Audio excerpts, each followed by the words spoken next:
as if, you know, she were her own daughter. And my mom's a far better mother for Avery than the murderer she's with now. Your Honor, those charges were dropped. Your Honor, Mr. Jerome was charged with the premeditated murder of Connie Falconeri. Now, a vital piece of evidence went missing, causing the charges to be dropped without prejudice. Those charges will be refiled once that evidence is recovered. This court cannot concern itself with charges that might be filed at a later date.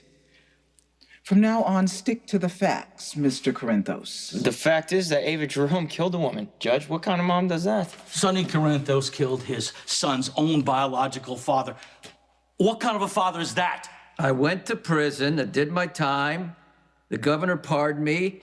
Ava's the one who, ran away and abandoned her own daughter. That is a lie. That is not a lie. I came back for her. I came back for her. You didn't do anything. Lansing, Mr. Baldwin, please get control of your clients. Yes. Leeway is not synonymous with free-for-all.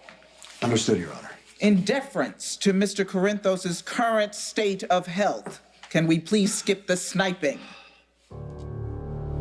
Now, when I was growing up, all I wanted to do was make my father proud. He was my hero, and he worked very hard to protect me. Thank you. No further questions, Your Honor. You say that Sonny Corinthos was protecting you. Yes, I did. Is that what he was doing when you got shot in the head? Yes, I was hit by a ricochet bullet meant for my father. It was a terrible accident that happened years ago, but Avery will never be in that kind of danger. But yet, your father was shot, and now he's in a wheelchair. Yes. Just a few months ago, right? Because he was trying to save a kid's life. He put himself on the line so that T.J. Ashford wouldn't die. Well, isn't it true that you petitioned the courts for custody of Avery? You testified that Sonny was a killer, and you didn't think that Avery would be safe? Your Honor, when I fought my father for custody of Avery, I was reacting to the death of my biological father. Who Sonny murdered? Ms. Jerome, contain yourself, please. I'm sorry, Your Honor. I just want to be certain that you know the facts. I am aware of the circumstances surrounding the death of Alan Quartermain, Jr. Would you like to hear the letter that the governor wrote to me on the matter? No, thank you. Your Honor, not all of Sonny's children are here today. He has a son that he didn't even know about. Said son grew up, was an adult and undercover, Detective Falconeri, who Sonny shot. Your Honor, Detective Falconeri is not present here in the courtroom today because the hearing was moved up on a short notice. I do, however, have a signed affidavit that is in support of his father. I can also produce him as a witness if Your Honor wishes to have him here in person. And what about his daughter, Christina? She wanted to be here, but she just couldn't. No, that's true, Your Honor. Christine wanted to be here, but she's in the middle of college midterms, and she couldn't adjust her schedule on such a short notice. Yes, and I also have a written affidavit from Christina Corinthos Davis as well, Your Honor.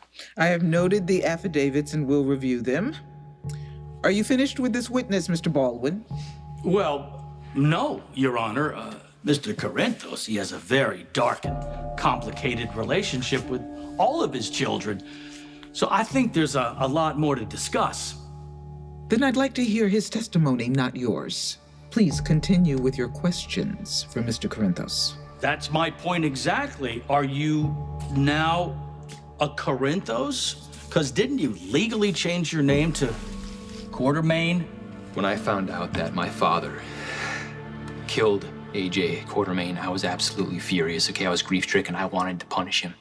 But I couldn't take into account all the years of animosity between them or the chaotic situation that happened that night. I wasn't being objective about AJ's death. I wanted to punish my father. I wanted to hurt him as badly as I could, so I attacked him where he's most vulnerable.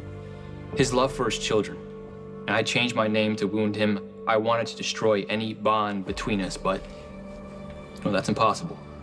He's my father. He's the man who raised me. He taught me how to swim, he taught me how to throw a baseball. But the most important thing he did teach me was that family is more important than anything.